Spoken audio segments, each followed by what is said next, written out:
Salut salut, bienvenue pour une nouvelle vidéo et je pense que vous l'avez vu, ça va être long, ça va être très long.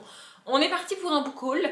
Le dernier book haul que j'ai fait sur la chaîne est sorti dans le courant du mois de novembre, je ne sais plus trop, mais il est sorti pendant le mois de novembre, j'en suis sûre.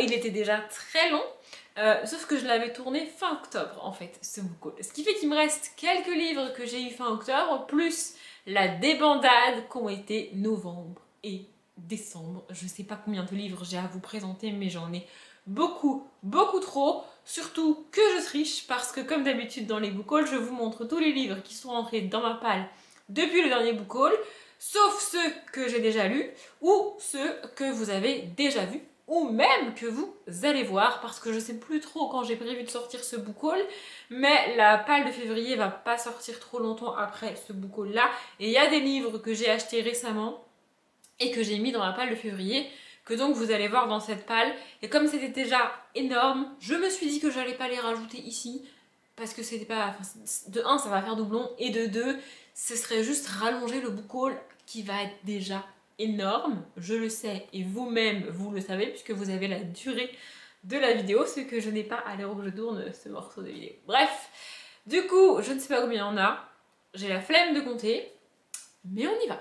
On commence par mes deux derniers achats d'octobre que j'ai à vous montrer. Le premier, c'est Midnight Blue de L.J. Shin. C'est une romance, parce que j'ai eu très envie de romance à cette période-là, que j'en ai lu certaines au mois de décembre, mais pas toutes. Et c'est un livre que j'ai acheté sur un site qui vend des livres neufs à prix cassé. C'est un peu c'est carrément du déstockage de maison d'édition. Et donc du coup j'ai dû payer celui-ci genre 5 € alors qu'il est neuf et que les livres de chez Hugo Roman valent 17 €, je vérifie, c'est toujours le cas. Voilà, donc c'est une romance d'une autrice que j'ai jamais lue. J'avais envie de romance, je l'ai vu sur le site, il était pas cher, j'ai pas réfléchi et je connais pas l'histoire. Voilà. D'ailleurs, petite précision pour ceux qui n'auraient jamais vu de book haul sur ma chaîne, je ne connais quasiment aucun résumé de tous les livres que je vais vous présenter. Il doit y avoir 90% pour lesquels je ne connais pas le résumé, je ne sais pas de quoi ça parle. J'ai eu envie de les lire à un moment donné ou à un autre pour diverses raisons. C'est à peu près tout ce que je peux vous en dire. Les seuls pour lesquels je connais les résumés, c'est parce que c'est des suites de sagas. Et bah du coup, je peux vous résumer le tome 1 parce que je l'ai lu. Mais sinon, je connais pas les résumés. Bref, on continue.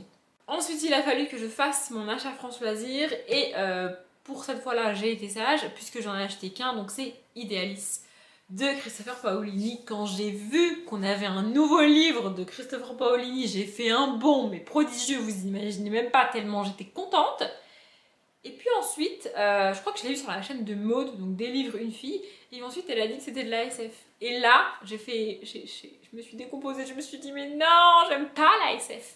Et puis, je me suis dit que j'avais découvert la fantasy avec Christopher Paolini et le tome 1 de L'Héritage, qui s'appelle Eragon. J'insiste parce que le nom de la saga c'est L'Héritage, vraiment, bref. Donc j'avais découvert la fantasy avec lui et donc avec le personnage d'Eragon, et je me suis dit, bah on va tenter. Donc j'ai acheté Idealis. Alors je ne sais pas quand je le lirai, parce qu'on est sur une bête absolument énorme. Combien de pages ça fait? 700, 800, 900, 1000, on ne sait pas. Ça fait quasiment 850 pages. Voilà. Donc voilà, je ne sais pas quand je lirai ça. En plus, je viens de voir que les passations de chapitres se font comme ça. Attendez, est-ce que vous voyez bien? En milieu de page. Donc c'est très dense. Voilà, ça va être très long à lire, c'est très dense. Mais c'est de Christopher Paolini. Je ne connais pas l'histoire parce que savoir que c'est écrit par Christopher Paolini, ça me suffit. En fait, si vous voulez un ordre d'idée, Christopher Paolini, c'est un peu J.K. Rowling. Vous voyez, c'est un peu l'auteur qui m'a donné envie de lire. L'Héritage, c'était un peu mon Harry Potter. Vous voyez, donc ouais, c'est ce symbole-là pour moi. Et depuis L'Héritage, il n'avait rien écrit d'autre. Et surtout, il n'avait jamais rien écrit d'autre dans un univers nouveau, en fait. Parce qu'il a commencé une saga qui s'appelle Légende d'Alagaësia, qui est une espèce de spin-off de L'Héritage, mais il n'avait jamais rien écrit d'autre. Et là, le gars débarque avec un livre de presque 850 pages. Trop bien. Après ça, toujours à France Loisirs, mais bien plus tard en novembre, en fait il y avait des promos et des trucs, et je voulais notamment commander pour avoir des livres offerts. Par contre, c'est là que j'ai eu L'amour s'invite à Noël, que j'ai absolument détesté. Je vous renvoie à mon dernier revue de lecture. Et donc du coup j'ai commandé plein d'autres livres. Ceux-là vous les avez déjà vus parce que je les avais unboxés entre guillemets dans un vlog au mois de novembre. Mais au cas où vous n'étiez pas là ou ça vous intéressait pas, je vous les montre maintenant. Donc j'ai acheté Voyage au centre de la Terre de Jules Verne. Je l'ai pris parce que il était dispo et que je me suis dit allez on va essayer, mais j'ai peur. J'ai peur parce que j'ai pas vraiment aimé le tour du monde en 80 jours, que j'ai a priori un peu de mal avec l'univers de Jules Verne.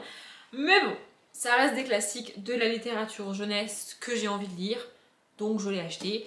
Et à part qu'on va faire un voyage au centre de la Terre, je sais pas de quoi ça parle. J'ai aussi pris Céleste, ma planète, suivi de Victoria Rêve. Donc Victoria Rêve, je l'ai déjà vu. Pas du tout, déjà lu. C'est écrit par Timothée de Fombelle. Ce qui m'intéresse ici, donc c'est Céleste, ma planète. D'ailleurs, au passage, je vous conseille Victoria Rêve parce que ce livre est génial. J'adore Timothée de Fombelle, j'aime beaucoup sa plume. Pour les enfants, c'est génial. Et si je dis pas de bêtises, il est un petit peu illustré. Non, il n'est pas illustré, mais les en-têtes de chapitres sont dessinées. Donc ça doit être celle de Victoria Rêve, voilà. Et on a quelques dessins comme ça. Voilà. Je ne l'ai pas encore lu et je ne l'ai pas mis dans ma pile de février, même si il y serait parfaitement rentré. Mais je peux pas tout mettre dans ma pile de février. Donc, je sais pas quand je lirai, mais un jour. Et je ne veux surtout pas savoir de quoi ça parle. J'ai aussi acheté Sherlock Lupin et moi, donc le tome 8, Le secret de l'œil d'Horus, toujours écrit par Irène Adler. J'aime beaucoup cette saga et j'ai pas beaucoup avancé dedans en 2020. Donc voilà, je me suis dit que ça serait bien que j'avance dans cette saga, donc j'ai acheté le tome 8. J'aime beaucoup cette saga. Le tome 3 et le tome 4 ont été particulièrement compliqués à lire pour moi et j'ai pas trop aimé. Mais depuis, ça va beaucoup mieux et je passe des super moments. Pour ceux qui se poseraient la question, ici, comme c'est un tome 8 et que j'ai lu le début, je peux vous résumer l'histoire, donc c'est parti. On y suit le petit Sherlock Holmes, le petit Arsène Lupin et la petite Irène Adler, qui ont entre 11 et 13 ans dans les tomes, je dirais, quelque part par là, qui se rencontrent dans le tome 1 et qui vont, dans chaque tome, mener une enquête. Donc on est parfois dans la campagne française, parfois à Londres, parfois à Paris, parfois ils sont en vacances, parfois non, parfois oui. Enfin bref, j'aime beaucoup cette saga et à chaque fois on a une enquête et ce que j'aime c'est que même si l'idée de base c'est Sherlock Holmes et le personnage de Sherlock Holmes créé par Conan Doyle, on est plus centré sur Irène, donc Irène Adler parce que c'est écrit par elle.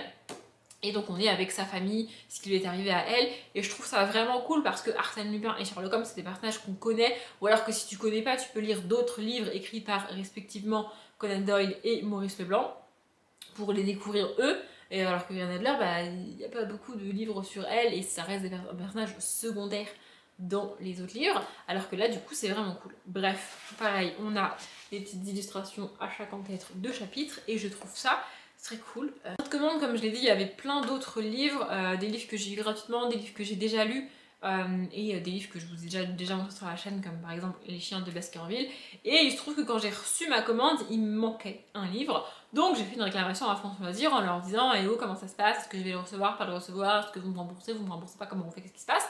Et donc on m'a répondu très gentiment "Pas de souci madame, on vous renvoie votre livre." Et donc on m'a renvoyé le livre qui était d'ailleurs sans portrait d'héroïne, je crois, un truc comme ça, que j'ai présenté dans mon dernier update graphique.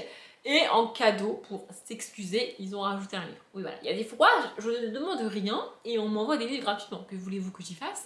Donc, j'ai eu À perdre haleine de Aga Leswitz. Je ne sais pas du tout comment ça se prononce, je suis désolée. Donc, a priori, on est sur un thriller qui a l'air particulièrement fun. Je vais vous lire la petite phrase. Une série de viols dans un parc londonien. Une séduisante amatrice de footing voit le piège se refermer sur elle. Ça a l'air fun, hein, des viols en série. Wow, on va s'éclater. Non, sans déconner, je sais pas, je l'avais vu sur le site, mais je ne l'avais pas acheté parce que j'avais peur de ne pas aimer. Bon, du coup, je l'ai eu gratuitement, donc je tenterai, on verra bien. Après ça, j'ai eu soudain une crise et une envie d'acheter des livres. Il faut savoir que je suis le genre de personne qui achète des livres quand ça va pas bien. Et fin novembre, ça allait plus trop, j'étais épuisée parce que le mois de vidéo c'était cool, mais ça m'a vraiment fatiguée. Au boulot c'était pas toujours évident, le confinement, le machin, le truc, enfin bref, ça n'allait pas très fort au mois de novembre. Donc j'ai fait une crise, je suis allée sur Rakuten et j'ai acheté tout plein de livres. Voilà. Donc dans plusieurs boutiques, je me rappelle plus des noms, je suis désolée. Donc j'ai acheté 3 tomes de l'épouvanteur. Donc le tome 11 et le tome 12, qui sont respectivement l'épouvanteur, le pacte de Slither et Alice et l'épouvanteur. Voilà, voilà. Il n'y avait pas le tome 13 qui est le dernier tome de la saga en vrai, parce qu'après il y a les tomes 14, 15 et 16 en français qui sont en fait une autre saga spin-off de la première saga, mais en France ils se sont pas fait chier et ils ont continué les numéros. Donc il n'y avait pas le 13, mais il y avait le 14, c'est ça. Donc Thomas Ward, l'épouvanteur, voilà, ça c'est le titre de la saga, du premier tome de la saga spin-off qui en français est le tome 14. Bref, voilà, du coup je me suis dit, bah tant qu'à faire, autant le prendre, comme ça je les recevrai tous en même temps, ça sera beaucoup plus cool. Voilà, elle est dans mes sagas à terminer en 2020, T1. J'ai dit, bah elle est en 2021, vraiment ça ne veut pas rentrer dans mon cerveau. Donc elle est dans mes sagas à terminer en 2021, bah du coup, voilà. Il me reste le tome 13 à acheter. Et pour ceux qui ne connaissent pas cette saga, on va suivre Thomas, qui, parce qu'il est le 7e fils d'un 7e fils, va devenir apprenti épouvanteur. Et donc voilà, on va le suivre dans son apprentissage avec les gobelins, les fantômes, les sorcières, les esprits, tout un tas de trucs très fun. Et le début de la saga a été très compliqué pour moi, mais ça fait quelques tomes que je m'éclate vraiment et que j'aime beaucoup l'univers, les personnages. C'est très fun. J'ai beaucoup d'espoir en ce tome-là, donc Alice et l'épouvanteur. J'espère qu'on sera avec Alice comme on a été avec Grimalkin dans le tome 9, je crois, qui s'appelle Grimalkin et l'épouvanteur. J'espère vraiment, vraiment. Bref, j'aime beaucoup cette saga. Dans une autre boutique, j'ai acheté des thrillers et une étude de saga jeunesse parce que c'était dispo. Donc j'ai pris La 6ème cible, le tome 6 du Women Murder Club, écrit ici par James Patterson évidemment et Maxine Paetro. Voilà, ça fait très longtemps que j'ai pas lu de tome de cette saga, j'aime beaucoup cette saga, donc c'est une saga de thriller vraiment très cool. Je vais vous lire la première phrase pour celui-ci. Une fusillade sanglante laisse plusieurs victimes sur le carreau, dont une femme qui lutte pour rester en vie. Ouh, ça a l'air sympathique. Vraiment, j'adore cette saga, je la trouve génialissime. C'est pas Monsieur James Patterson pour rien, évidemment. Et c'est une saga qui est introuvable en neuf, en tout cas dans les éditions que moi je veux, et qui est très très difficilement trouvable en occasion. Et plus on avance dans les tomes, plus c'est dur de trouver les tomes. Donc j'étais hyper contente de le trouver. Je vais le lire là bientôt parce que je veux le lire en fait. Vraiment, ça fait trop longtemps. Et voilà, donc c'est une saga de thriller. Parfaitement géniaux et parfaitement bien écrits. Il y avait aussi Ni vu ni connu de Mary Higgins Clark et j'avais envie de découvrir des policiers slash thrillers. Ici c'est écrit thriller derrière, mais à mon sens je pense que ce sera plus un policier enquête qu'un thriller parce que je suis très exigeante en thriller et surtout je suis très exigeante sur la définition et sur ce qu'on met derrière ce mot. Donc voilà, je peux vous lire la première phrase aussi parce que pour le coup je n'ai aucune idée de quoi ça parle. Alors qu'elle s'apprête à vendre un bel appartement situé dans Manhattan, Lacey Farrell, un jeune agent immobilier, est témoin du meurtre de la propriétaire. Ah ouais, ça a l'air sympathique, effectivement. Bref, voilà. Celui-ci, pour le coup, il est assez court, il fait à peine 300 pages, donc voilà. On espère que ça va être cool. Le jeunesse que j'ai pris dans cette boutique, donc c'est Percy Jackson, le tome 4, La bataille du labyrinthe, écrit par Rick Riordan. Je suis un peu dégoûtée parce que c'est pas l'édition que je voulais. Moi, je voulais les dos bleus. Bah, les autres, ils sont là. Vous les voyez? Voilà, ça, c'est les deux Percy Jackson. Attendez, je coupe ça, on s'en fout. Voilà, avec le dos bleu. Alors, là, le dos est rouge. Bon, je suis un peu dégoûtée, mais bon, en soi, c'est pas très grave. L'histoire est la même. Je m'en remettrai. Et j'ai très envie d'avancer dans cette saga. Donc, il me fallait le tome 4. Et c'est pas très grave si l'édition n'est pas ouf. Pour ceux qui connaissent pas, on va suivre Percy Jackson qui, au début du tome 1, découvre qu'il est le fils d'un dieu et qui du coup va devoir se démerder avec tout ça, les dieux, les déesses, il a des espèces d'actions à faire, un peu comme des quêtes de fantasy, sauf qu'on est en fantastique, avec des personnages qui sont tous des demi-dieux, et voilà.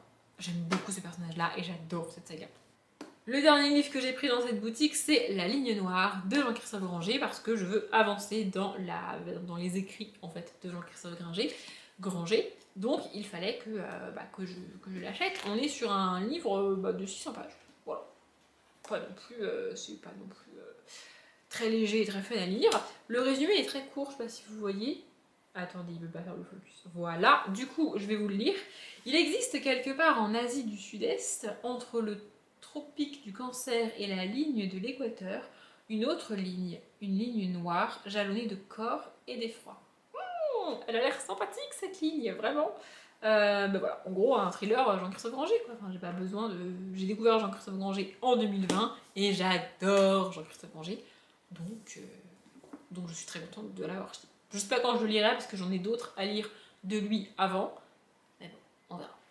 Et ensuite, j'ai passé une commande sur Rakuten, sur la boutique de Gilbert Jodef, parce que je voulais des livres très spécifiques que j'ai cités dans la vidéo des sagas que je veux finir en 2020. Donc, les deux premiers, c'est les fameux préquels / nouvelles des sagas que j'ai officiellement terminées, mais qu'en vrai, j'ai pas terminé. Si vous avez pas vu la vidéo, si vous savez pas de quoi je parle, c'est que vous avez pas vu la vidéo des sagas que je vais finir en 2021. Donc, je vous la remettrai en barre d'infos. Et donc, du coup, j'ai acheté Levana, le préquel, je sais pas trop là, des Chroniques lunaires, écrit par Marissa Meyer, et Le Prince et le Garde, histoire secrète de la sélection, écrit par Pierre Lacasse. C'est deux sagas que j'adore, que j'ai terminé il y a très longtemps, mais j'ai pas lu les livres en plus comme ça. Donc je me suis dit que j'allais les acheter et j'allais me foutre un coup de pied au cul, littéralement. Bon, pas littéralement, mais voilà, vous avez compris, pour les lire en 2021. Donc bah, du coup, je les ai achetés. Donc lui est d'occasion, et lui je crois qu'il était neuf. Bref, on s'en fiche. Et si vous connaissez pas ces deux sagas, ici on est sur une dystopie un poil sexiste dans le résumé, mais pas vraiment dans les faits, avec des princes, des princesses, et une espèce de speed dating amoureux. Dit comme ça vend pas du rêve, mais franchement j'ai adoré cette saga. Et ici on est sur de la science-fiction un petit peu bizarre, avec des réécritures de contes, et une écriture absolument géniale, un univers de dingue. J'ai adoré cette saga, et j'espère autant aimer les vannes.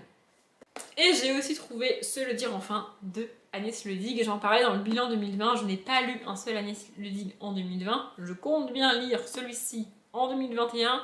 Pour celui-ci, je ne vais même pas vous lire la première phrase du résumé parce que je ne veux pas savoir de quoi ça parle. J'ai absolument surkiffé tous les livres d'Agnès Leudig. Je sais que je vais finir dans un état émotionnel proche de la serpillière à la fin de ce livre. Il n'empêche que je vais lire. Voilà. Je vous conseille absolument tous les Agnès Leudig. Allez-y, les yeux fermés, c'est trop cool, c'est génial, c'est parfait. Mais juste sachez que émotionnellement, c'est pas trop facile à lire. Voilà, du coup, je l'ai acheté. Je sais pas quand je vais le lire, mais je vais le lire. Après ça, on passe à début décembre. Donc fin novembre, début décembre, je me suis rendu compte que j'avais eu une carte cadeau l'année dernière quand j'ai quitté mon ancien boulot. Par mes collègues, donc c'était très gentil de leur part, c'était une carte cadeau Fnac que je n'avais toujours pas utilisée et qui allait se périmer en fait. Enfin, ça, à quelques jours près, j'aurais pas pu l'utiliser. Donc je me suis dit, ça serait bien de l'utiliser quand même. Donc j'ai fait une commande de 4 livres sur le site de Fnac et là je vous en montre 2. Les deux autres ils sont dans ma palle de février, donc vous les verrez bientôt. C'est des suites de sagas qui sont dans mes sagas à terminer en 2021. C'est pour ça que j'ai été acheter parce que je me suis dit comme ça va me permettre d'avancer dedans. Ce serait bien. Donc j'ai pris Ellie, le tome 3 de Il était une fois, écrit par Emma Chase, et Toxic, le tome 2 de Reborn, écrit par Rachel Van Dicken. Ici on est dans des romances un peu royauté, parce qu'on est dans un royaume avec une reine au début du tome 1. Et Ellie, j'avoue que je ne sais plus qui elle est, mais je trouve ça cool qu'on ait un personnage principal féminin qui donne son titre au livre, parce que pour les tomes 1 et 2, donc Nicolas et Henri, c'est les mecs qui donnent le titre au livre. Et donc là, je trouvais ça très cool. Vraiment, j'ai très hâte de voir ce que ça donne. Et ici, je sais pas trop si on va être sur un tome compagnon ou sur la suite de l'histoire du tome 1, mais l'un ou l'autre, ça me va. J'ai juste adoré le tome 1. Le résumé est tellement cliché que tu pourrais en vomir juste en le lisant. Mais l'histoire et les personnages sont tellement cool que c'est pas grave si c'est cliché. Bref, j'ai adoré le tome 1 et il fallait absolument que je me commande le tome 2. D'ailleurs, il est vachement gros, hein. Il est plus gros que le tome 1. Il fait combien de pages? 400 pages 440 pages, ah ouais. Mais bon, c'est une romance donc ça devrait se lire vite. Et je vais la lire dans l'année quoi qu'il arrive, puisqu'il faut que je termine la saga dans l'année. Et qu'après j'ai le tome 3 à lire aussi. Donc voilà.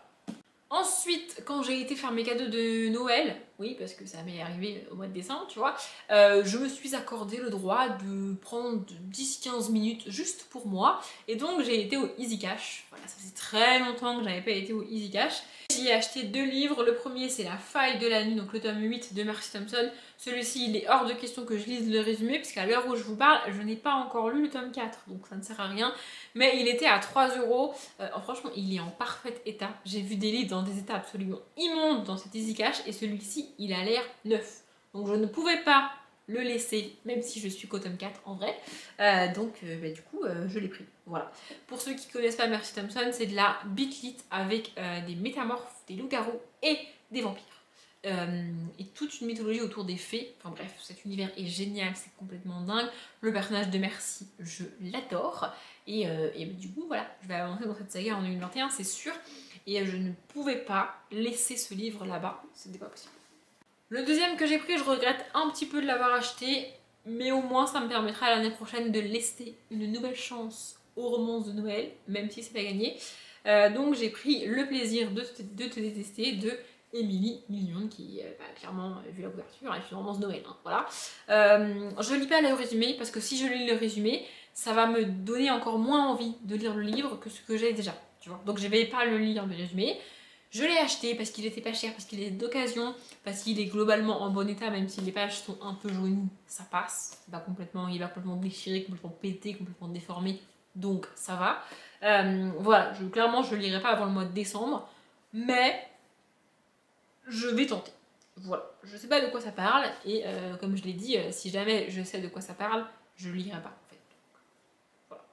Ensuite, au mois de décembre, toujours évidemment, j'ai été dans une librairie d'occasion où j'étais dégoûtée parce que sincèrement, la principale raison qui fait que j'allais dans cette librairie d'occasion, c'était pour revendre mes livres parce que j'en ai plein partout qu'il faut absolument que je les revende, sauf que ils ne les rachetaient pas. Donc j'aurais pu me dire, bah c'est pas grave, ils les rachètent pas, je repars, tu vois. Mais je me suis dit, vas-y, je suis venue jusque là, je vais au moins faire un tour dans la boutique. Et donc j'ai acheté 2 livres, sans vendre aucun des livres. C'est pas grave. Bref, le premier que j'ai pris, c'est La Grande Quête, donc la partie 2 du tome 2 de La Roue du Temps, qui est en fait ici un tome 4 parce qu'ils ont divisé chaque tome. Bref, j'ai pas le tome 3, donc je pourrais pas lire ce tome-là, mais il est pareil que Marcy Thompson, il était en parfait état. Et en vrai, il est pas si loin que ça dans la saga, il me manque que le tome 3 et après je pourrais lire celui-là. Donc je me suis dit, vas-y, je le prends. Voilà. Ici, on est dans la fantaisie adulte avec des adolescents de 16-17 ans qui se retrouvent contraints de fuir leur village pour protéger leur famille, en fait, et qui vont découvrir tout un monde avec les mages, des créatures bizarres, et voilà. Voilà, c'est de la fantaisie adulte que j'ai vraiment beaucoup aimé. C'est bizarre parce qu'on est avec des adolescents alors que c'est de la fantaisie adulte, mais croyez-moi, on est loin, très loin d'une fantaisie young adulte. C'est vraiment construit comme de la fantaisie adulte, et pourtant ça se lit plutôt bien quand même pour de la fantaisie adulte. Bref, j'aime beaucoup cette saga, donc j'ai pas pu résister à acheter ce livre-là. Et toujours parce que j'avais envie de romance, j'ai acheté Follow Me, le tome 1, Seconde Chance, je pense que c'est dans ce sens-là, de Fleur Hanard. C'est une autrice de romance dont j'entends beaucoup parler et que je n'ai jamais lu, donc voilà. Bon, celui-ci est un petit peu abîmé, je sais pas si vous allez voir, le dos est complètement plié. Voilà, je sais pas si vous voyez, c'est plié. Mais bon, c'est pas très grave en soi. Je sais pas quand je le lirai, mais je me suis dit que ça pouvait être cool en fait. Et là, je suis en train de voir que les chapitres sont très courts et que ça doit se lire très vite. Je sais pas quand je le lirai, c'est pas une priorité du tout, mais je l'ai. Vous voulez, pour celui-ci, je vais vous lire la première phrase, parce que comme je vais le lire dans 1000 ans, je l'aurais oublié d'ici là. Lise et Ange, ils étaient amoureux avec la douceur et l'émerveillement qu'un premier amour peut apporter. 17 ans, ils savaient déjà. 18 ans, elle est partie. Oulala, premier amour, c'est toujours très compliqué le premier amour. Hein. Bon bref, on verra. Finalement, j'ai pas été si longue que ça. Il me reste une pile de livres. Ce sont des livres que vous avez déjà vus si vous avez regardé les vidéos dans lesquelles j'ouvre mes calendriers de l'Avent, parce que c'est les livres que j'ai eus dans le calendrier de l'Avent. Once Upon a Book. Il en manque 2. Un parce que je l'ai déjà lu et l'autre parce qu'il est dans la palle de février. Bref, je vous montre ceux qui restent. Le premier que j'ai eu, c'est Les Vœux secrets des sœurs McBride de Sarah Morgan. Depuis j'ai tenté de lire Rencontre dans l'Upper East Side et ça a été un échec. Je reviendrai dessus en update lecture dans pas très très longtemps. Mais bon, du coup j'ai eu celui-ci. Je sais pas si vous allez voir, il est tout brillant, il y a vraiment des paillettes partout. Voilà, ça brille de partout. C'est pas un truc que j'aime, hein, les paillettes sur les livres. Moi ça me fatigue en général parce que ça colle, parce que ça se met partout, après ça se décolle. Enfin bref, c'est pas un truc que je kiffe. Je l'ai eu, donc comme tous les livres que j'ai eu, je vais au moins essayer de le lire, mais je suis pas certaine. Et ici, on est dans une région enneigée et tout, avec de la neige, et il fait froid. Donc je pense que je le regarderai pour le Cold Winter de décembre. J'ai aussi eu Le Roi Lear de William Shakespeare, et ça, je suis très très contente. C'est l'un des rares Shakespeare que j'ai pas encore lu, et franchement, je suis trop contente. Je sais pas quand je vais le lire, sûrement qu'il finira en classique d'une saison cette année, je sais pas laquelle, peut-être le printemps, peut-être l'été, on ne sait pas, on verra. Mais voilà, je suis très contente de l'avoir eu et j'adore Shakespeare. Donc je suis joie et bonheur. Je connais pas du tout l'histoire, mais j'ai pas du tout envie de connaître l'histoire. Je veux juste lire du Shakespeare. Et d'ailleurs, je vous encourage à lire n'importe quelle pièce de Shakespeare. Oui, c'est Shakespeare, oui, ça fait peur, mais c'est pas si difficile que ça à lire et c'est tellement bien. Les deux suivants, clairement je ne les aurais pas achetés moi-même, mais pareil que pour les Sir McBride, je les ai eus, donc je vais au moins essayer de les lire. On a Le Seigneur de Lochraven, je ne sais pas, de Shannon Drake. Celui-là c'est une romance historique et j'ai beaucoup de mal avec les romances historiques. Ce qui peut faire que ça me plaît quand même, c'est qu'on est avec Mary Stuart, reine d'Écosse, donc ça c'est cool. Voilà, a priori on est avec une des suivantes, je crois que ça s'appelle comme ça, une des dames de compagnie, un truc comme ça, de Mary Stuart, donc ça peut peut-être le faire, mais en fait ce qui me dérange principalement, on va pas se mentir, c'est la place des femmes à cette époque-là. Oui, je sais que c'est la vérité historique et que ça s'est réellement passé comme ça, mais si je suis pas obligée de lire des livres dans lesquels les femmes sont constamment rabaissées, c'est mieux en fait. Bref. Et le deuxième, c'est la petite... Non, si. Noël à la petite boulangerie de Jenny Colligan. J'ai pas accroché avec la petite boulangerie du bout du monde, un truc comme ça. Donc voilà, j'avais pas spécialement prévu de lire celui-ci. Pareil, celui-ci, en gros, il va finir dans ma palle du Cold Winter de cette année. Donc fin d'année, là, fin d'année quoi. Mais je ne sais pas, pour l'instant, je ne sais pas. En plus, il est en grand format. Je me suis rendu compte que j'ai un vrai problème avec le grand format. C'est horrible, mais c'est comme ça. Donc voilà, je vais tenter, je suis quasiment sûre que ça ne le fera pas parce que ça ne sera pas assez pour moi. En fait, ça va être trop léger et trop lent pour me plaire à moi. Mais bon, je vais quand même essayer de le lire. Et dans La petite boulangerie du bout du monde, on rencontre Jenny qui, au début du livre, a une vie de merde, c'est une catastrophe, son mec l'a quittée, enfin, bref, elle a une vie pourrie. Et elle va dans une espèce de petite ville au bord de la mer, je crois, ouvrir une boulangerie. Et voilà, c'est ça l'histoire. C'est pas nul, hein, c'est juste que pour moi c'est pas assez. Dans le calendrier de l'Avent, on a aussi eu Cruelle Diablesse, donc le tome 7 des réécritures Disney avec les méchants, écrit par Serena Valentino, c'est ça. Donc bah, lui il risque de rester à peu près 1000 ans dans ma palle, puisqu'il va d'abord falloir que j'achète le tome 1, 2, 3, 4 et que je les lise. Donc voilà, potentiellement il va rester là 1000 ans, mais au moins je l'ai eu. Et c'est une saga que je voulais commencer mais que j'avais peur de commencer, donc là ça va entre guillemets m'obliger à acheter et à lire le tome 1 qui est Miroir Miroir si je ne dis pas de bêtises.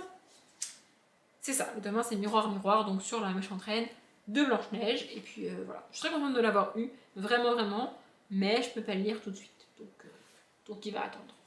Et enfin, le dernier livre de ce book haul, c'est Les voleurs de vœux de Jacqueline West. Je connaissais pas du tout, je me suis un peu renseignée depuis que je l'ai eu et que donc du coup je l'ai montré dans la vidéo où j'ouvre mes cadeaux, mes calendriers de l'Avent. En fait c'est un tome 1 d'une saga jeunesse et voilà, ça a l'air vraiment très cool. Je sais pas si c'est illustré, mais je ne pense pas. Non, c'est pas illustré, ni dans ces 2 chapitres, ni nulle part en fait, c'est un peu dommage. Pour un livre jeunesse, c'est édité chez Milan, c'est ça, et je lis très rarement des livres Milan, et je les trouve très lourds, vraiment ils sont très lourds. Bon, je vais peut-être vous lire ce qu'il y a écrit derrière. Noël plusieurs fois par an, de la glace à tous les repas, des week-ends qui durent toute la semaine, tous vos vœux se réaliseraient si les collectionneurs ne les volaient pas. Ça a l'air d'être un livre jeunesse absolument génial, j'en ai jamais entendu parler, mais franchement ça a l'air très fun, très cool, J'aime bien la mise en page et le papier est très blanc, c'est très agréable. Bon bref, je pense que ça peut être cool. Après je ne l'ai vu nulle part, donc bon, on verra bien ce que ça donne. Je suis un peu deg parce qu'il est arrivé abîmé alors que bah, je l'ai eu neuf quoi.